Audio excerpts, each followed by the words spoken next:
Урматтуу бүтүрүүчү карындаш инилерим, баарыңыздарды 2020 жылы бүтүрүү аземиңиздер менен чын жүрөктөн куттуктап кетем. Мына сиздер 11 жыл талыкпай билим алып, анын жыйынтыгында бул билимдин пайдалуу болуп эсептелген алтын мектепти бүтүрүп, чоң бир келечекке максат коюп аттанып отурасыздар. Албетте бул 11 жылдык билим оңой бир убакыт менен өтпөгөндүр. Сиздерге өз күчүн, өз билимин, тажрыйбасын арнаган кымбаттуу мугалимдерибиздин эмгеги жана кубанычы сиздердин келечектеги ийгилигиңиздерге жараша болмокчу. Ошон үчүн мен эмне дейт элем? Биринчиден, ар бир адамда максат болуш керек. Максаты жок адам бул канаты жок куштай дейт. Максатты коюп, план менен алга жылыш керек. Ал эми ал максатка, ал планга жетиш үчүн сөзсүз түрдө арбас мээнет, аракет жана изилденүү турмакчы. Бул албетте оңой болбойт. Мисал үчүн, бир үйдүн пайдубалы канчалык күчтүү болсо, ошончолук үйдүн келечеги, үйдүн өмүрү узун болот. Сиздердин да пайдубал канчалык бекем болсо, ошончолук келечегиңиздер жаркын болот. Анын үчүн билим жана туура кесипти тандап, ошол максаттарга карай аракет кылыш керек. Кесип тандоодо өзгөчө сиздерге айтаарым, албетте сиздердин көптөн берки кыялданып, максат кылып жүргөн, өз каалаган кесиптериңиздер бар. Ар бир кесип ардактуу, бирок тажрыйбалуу ага эже, мугалим, ата эне кеңештерин көз жардык калтырбаңыздар. Азыркы учурда бир гана Кыргызстанда эмес, бүткүл дүйнөдө коронавирус илдети каптап, аны жеңүү үчүн жапа-тырмак баары аракет кылып жаткан учур. Ошон үчүн бул онлайн бүтүрүү аземи же болбосо онлайн мектепти аяктоо сиздерге эч качан өкүнүч болбош керек. Негизгиси туура кесипти тандап, алдыга албан кадамдарды таштай билишиңиздер керек. Кесип тандоодо мына көрүп жатасыздар, азыркы глобалдашуу, технологиянын өнүккөн убагында кээ бир кесиптер жок болуп кетүү коркунучунда турат.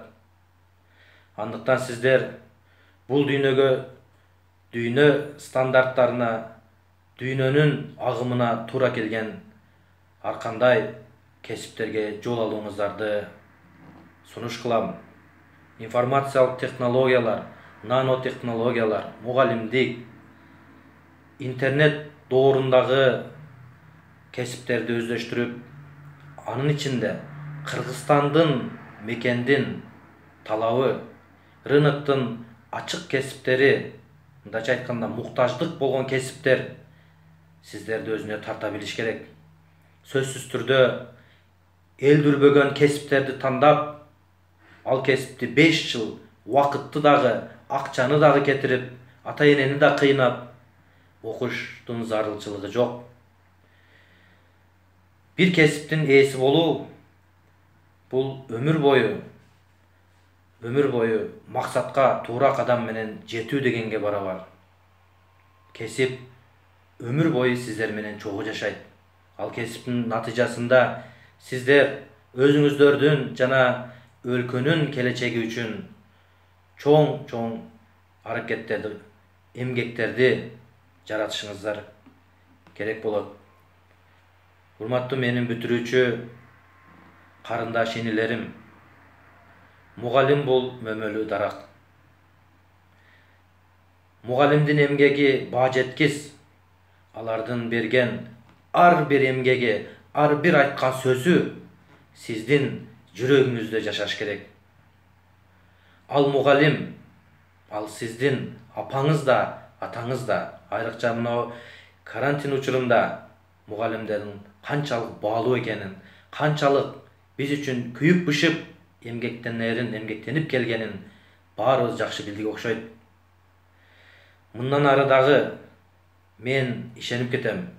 Менин сүйүктүү карындаш инилерим, кесипти туура тандап, эч качан тайманбай кадамды алга таштаңыздар. Кыйынчылыктарга сынбаңыздар. Сиздерди алдыда чоң ашуулар, чоң жолдор жана көптөгөн сыноолор күтүп турат. Бул сыноолорду сиздер эмгек менен, аракетчилдик менен гана жеңип кете аласыздар. Анан айтарым, бул жашоодо жөнөкөй жана ыймандуу болуңуздар. Жөнөкөйлүк адамдын мертебесин көтөрөт. Жөнөкөйлүк сиздерди көккө жеткирет.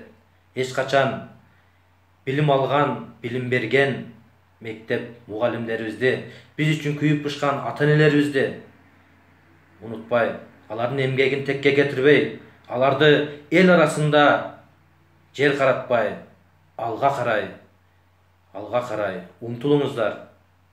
Сиздерге ак жол каалап кетем. Сиздерге дайыма келечек жашооңуздарда мыкты иштерди жасап эмгек кылууга үндөп кетем. Бар болуңуздар, жолуңуздар ачык болсун, урматтуу бүтүрүүчүлөр. Ушул убактан пайдаланып, мугалимдеримди чын жүрөктөн куттуктап, сиздердин эмгегиңиздер тоодой бийик экендигин баса белгилеп кетем. Көп жашаңыздар, аман болуңуздар.